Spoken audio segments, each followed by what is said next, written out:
গণতন্ত্রের প্রতি বিএনপির আগ্রহ কোনোদিনই ছিল না। ৭৫ থেকে ২০০৬ সাল পর্যন্ত দলটি গণতন্ত্রকে ধ্বংস করেছে বলে মন্তব্য করেছেন আওয়ামী লীগ সাধারণ সম্পাদক ওবায়দুল কাদের। ১৭ই মে আওয়ামী লীগ সভাপতি প্রধানমন্ত্রী শেখ হাসিনার স্বদেশ প্রত্যাবর্তন দিবস আর ২৩শে জুন আওয়ামী লীগের হীরক জয়ন্তী উদযাপনের কর্মসূচি ঠিক করতে বৈঠকে বসেন দলটির সম্পাদক মণ্ডলীর সদস্যরা।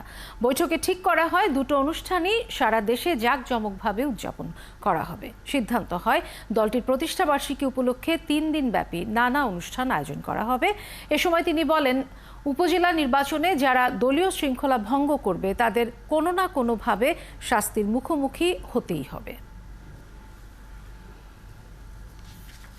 বাংলাদেশের গণতন্ত্রকে ৭৫ থেকে ২০০৬ সাল পর্যন্ত বিকাশে কম খরচে ক্যাশ আউটের লিমিট বেড়ে ৫০,০০০। প্রিয় এজেন্টও ২টা। ধ্বংস করেছে বিএনপি। প্রহসনের নির্বাচন ১,২৩,০০,০০০ ভুয়া ভোটার, হাঁ না ভোটে ১১৪% হাঁ ভোট, এসব কিন্তু তাদেরই সৃষ্টি।